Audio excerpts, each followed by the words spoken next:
Bonsoir tout le monde, ici The Gentleman 14 et bienvenue à ce nouveau vidéo où je vous fais une petite analyse du tome célestial Khorne, Blades of Khorne, qui pas tout à fait sorti encore, là, mais si je me trompe pas, sur le point 2, mais bien entendu, on a déjà eu droit aux règles utilisées en match play. Donc, quelques petits ajustements. On se rappelle que le dernier White Dwarf qui contenait un tome célestial était celui des Beasts of Chaos le mois passé. Et ça a été tout qu'un update. Disons-le comme ça. Ça a été une grosse patch, je dirais, sur l'armée des Beasts of Chaos. Donc, est-ce que c'est le cas ici aussi pour nos Blades of Khorne?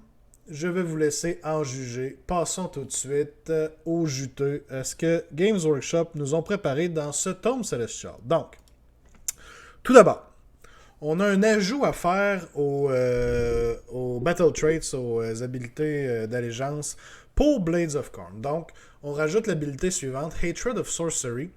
Chaque fois qu'une Khorne unit est affectée par un spell ou les habilités d'un Endless Spell, vous devez rouler un dé. Sur un 6, vous ignorez les effets de ce spell ou les habilités de cet endless spell.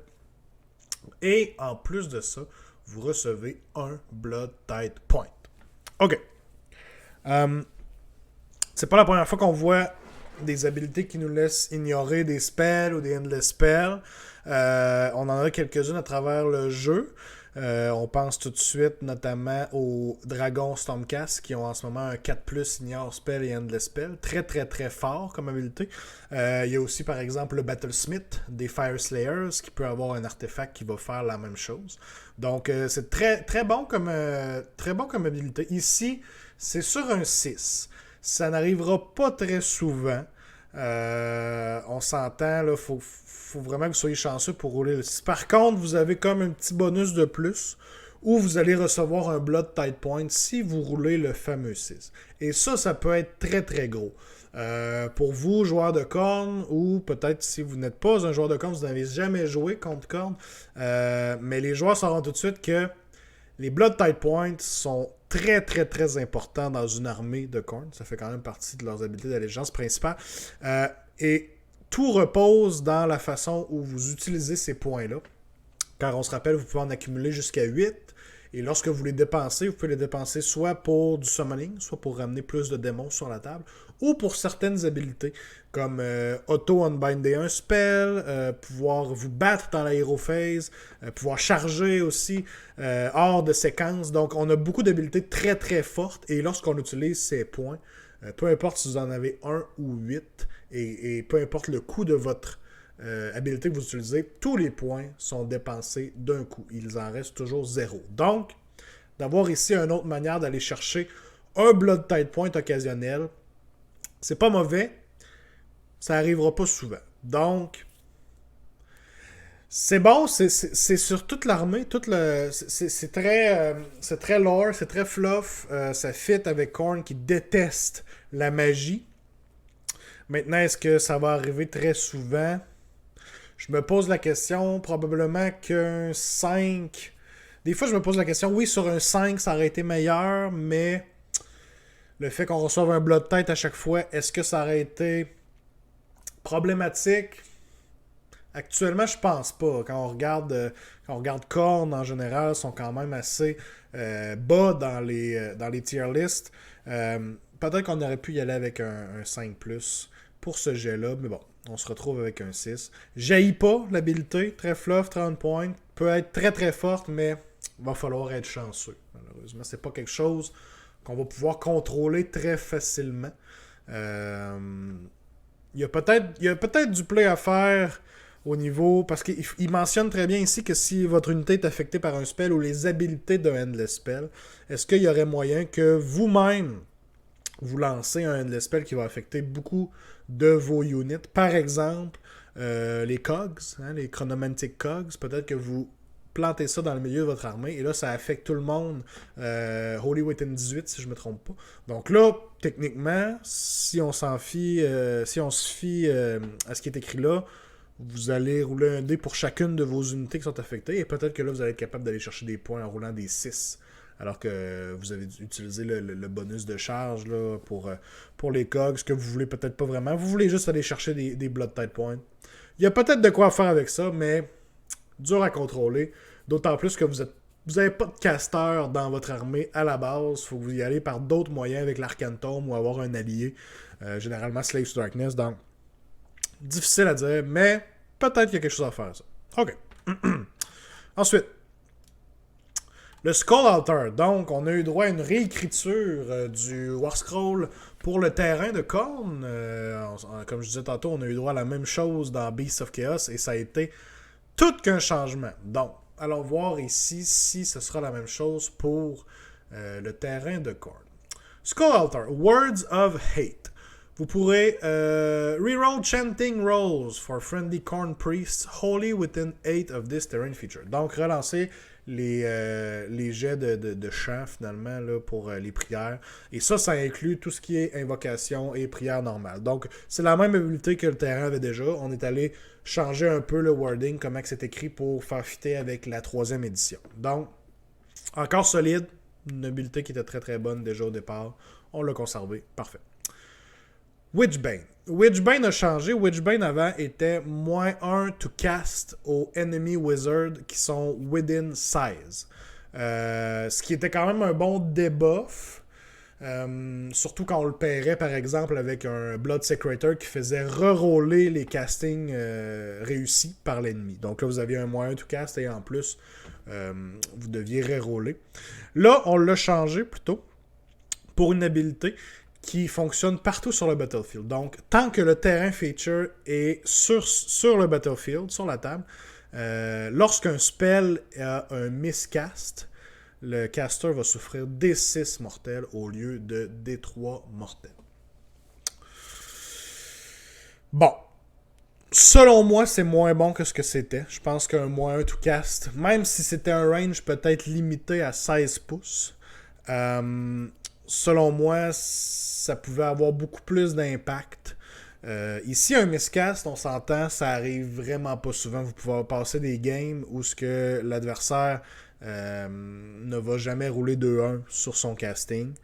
Donc, ça va déjà être difficile à ce que ça arrive. Un D6, ça reste swingy. On s'entend, vous pouvez rouler 1, vous pouvez rouler un 6. Je vous apprends rien là-dessus. Mais il y a beaucoup de moments où vous allez faire 3 mortels, peut-être 4 mortels, au lieu de faire 2 mortels quand c'était un D3. Oui, il va y avoir des games où vous allez être chanceux. Le caster va souffrir 6 mortels. Vous allez peut-être tuer un petit wizard à pied d'un coup comme ça, juste parce qu'il a miscasté. Ça va être les meilleurs moments. Mais en général, je pense que c'est très situationnel et ça arrivera vraiment pas souvent. À moins que vous jouiez peut-être contre un Nagash qui va caster beaucoup de spells. Donc beaucoup de chances de rouler le fameux double 1. J'aime moins. Je pense qu'on aurait pu garder la vieille règle, -1 to cast, et la mettre, peut-être board wide, la mettre sur le terrain au complet. Ça aurait pas été too much, ça aurait juste été une belle façon d'affecter le spellcasting. De l'autre côté, je pense que ça aurait été plus intéressant. On est allé différemment. J'aime moins. C'est la règle que j'aime moins. Et finalement, on a une nouvelle règle, Invoke Judgment. Donc, un Khorne Hero qui va garrisonner le terrain feature va pouvoir essayer de summoner une invocation de la même manière qu'un Priest de Khorne le ferait. Et, en plus de ça, il va bénéficier de l'habilité Words of Hate, donc la première habilité qu'on a lue tantôt. Donc, lorsque vous avez un héros de Khorne qui garrisonne le terrain, eh bien, il peut essayer de chanter une prière pour invoquer une invocation, un Judgment de Khorne. Et en plus, il va pouvoir reroller son Chanting Rolls comme l'habilité de Words of Hate le donne. C'est un bon petit buff, I guess. Généralement, vous allez avoir un Priest de toute façon dans votre armée qui va être avec le Skull Altar. Mais bon, si vous avez des listes qui n'utilisent pas nécessairement de Priest, vous avez un petit héros qui peut aller garrisonner ça. Et soudainement, vous avez accès à vos Judgments. Là, donc, pourrait être intéressant. Je déteste pas, je trouve que c'est intéressant de le faire comme ça. Le terrain lui donne la puissance de pouvoir appeler les jugements de Korn. Je trouve ça cool. Est-ce que ça va arriver souvent? Tu sais, on s'entend, il faut que vous ayez déjà payé les points pour votre invocation dans votre liste. Donc, il faut que vous ayez déjà prévu le coup un peu. On s'entend.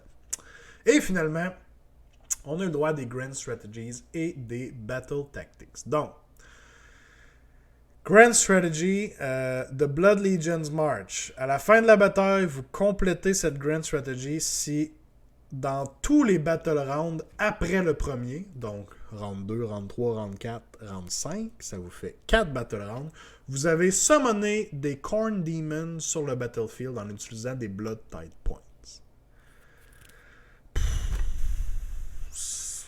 Prenez pas ça. Prenez pas ça. C'est tellement... Ah, c'est pas bon. Premièrement, c'est pas bon. C'est tellement... S'il arrive des tours où que rien est mort, vous avez fait aucun Blood Tide, ben vous réussirez pas votre Grand Strategies. Puis en plus, ben oui, c'est bon de mettre des démons sur la table, mais il y a certains tours, il y a certains rounds où ce que vous allez vouloir utiliser vos Blood Tide pour une autre des habilités que j'ai mentionnées tout à l'heure. Vous battre en premier, dans l'aérophase chargé, hors de séquence. Juste des fois, unbinder un spell peut être critique à votre match. Mais là, si vous utilisez cette Grand Strategies-là, eh bien, tous vos Blood Tide doivent toujours être utilisés pour summoner du Khorne Demon.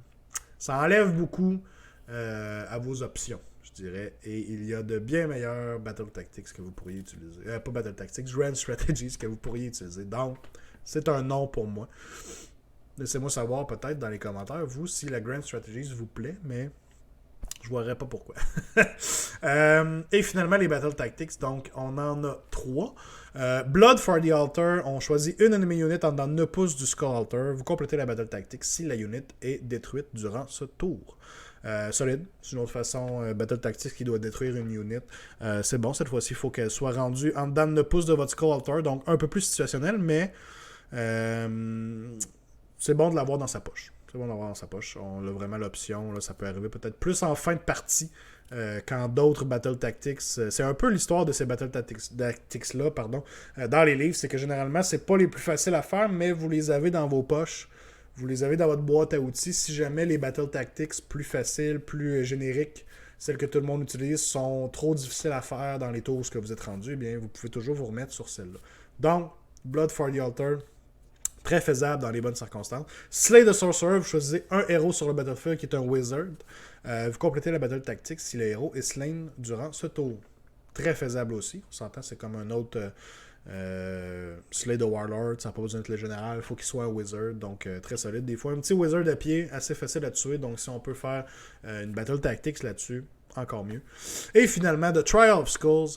Vous choisissez une friendly unit et vous complétez la battle tactique s'il y a plus de 8 modèles. Donc, vous avez slain 8 modèles et plus avec des attaques faites par la unit que vous avez choisie durant ce tour. Donc, faisable aussi. On s'entend, vous choisissez un Bloodthirster qui s'en va dans un paquet de screen, un paquet de chaff, quelque chose qui n'est pas très dur à tuer. Qui ont 10 modèles peut-être, ben si vous êtes certain de faire vos... vous êtes pas mal plus certain de réussir à peut-être faire vos 8 modèles slain. Faut faire attention, il faut que ce soit des modèles slain par les attaques. Donc ça peut pas être juste vous en avez tué 7, mais il y en a 2 autres qui se sont sauvés au Battle Shock par exemple. Vous compléterez pas votre Battle Tactics. Il faut qu'ils aient été slain par les attaques de votre modèle. Donc, faire attention à ça un peu. Peut-être un peu plus difficile à faire cela, mais dans les bonnes circonstances aussi, très faisable. Donc, comme je vous disais, c'est 3 Battle Tactics qui sont très faisables, mais que généralement vont passer après d'autres Battle Tactics peut-être un peu plus standard là, à travers celle du GHB. Donc, c'est dans notre poche, c'est là. C'est tout pour l'update de Khorne, pour le match play. Donc, en gros, si on compare, je pense que le nouveau standard, le nouveau gold d'un Tome Celestial, c'est vraiment l'update des Beasts of Chaos. Ils ont vraiment donné toute qu'une update à la faction. Donc, si on regarde que Beasts of Chaos est là, cette nouvelle update de Khorne, si Beasts of Chaos était un 10 sur 10, je dois dire que cette update pour Khorne, ça me laisse un 5, peut-être un 6. sur 10. De la misère à mettre plus que ça. J'aime. Les Battle Tactics sont pratiques, c'est sûr et certain, pour une armée qui n'en avait pas à la base. La Grand Strategy sert à rien. Le Skull Alter est. J'aime moins. Je veux dire. C'est encore bon. On a perdu une habileté intéressante selon moi, mais bon. D'après moi, c'est correct. Et puis, ben, le Hatred of Sorcery, donc sur des 6, on ignore les spells ou endless spells. J'aime beaucoup cette habileté-là. En plus qu'elle nous donne un Blood Tide. Ça arrivera pas souvent, mais les fois que ça va arriver, je pense que vous allez peut-être sentir un bon boost au niveau de votre summoning ou au niveau des habiletés que vous pouvez faire avec les Blood Tide Points. Donc, pourrait être intéressant. Je l'aurais peut-être mis sur un 5 personnellement. Laissez-moi savoir dans les commentaires qu'est-ce que vous en pensez. Pensez-vous que sur un 5, ça aurait été trop brisé, trop fort, ou si on aurait pu se le permettre? Je pense qu'on aurait pu se le permettre, mais j'aimerais savoir ce que vous en pensez et dites-moi ce que vous pensez de cet update pour les Blades of Khorne. Est-ce que c'est tout ce que vous vouliez voir ou si ça vous a laissé peut-être un peu sur votre faim? Laissez-moi savoir dans les commentaires. Si c'est pas déjà fait, lâchez-moi un petit like pour la vidéo et subscribez-vous au channel, ça m'encourage à continuer et c'est très très très apprécié. Donc, c'était The Gentleman 14 qui vous dit bye bye.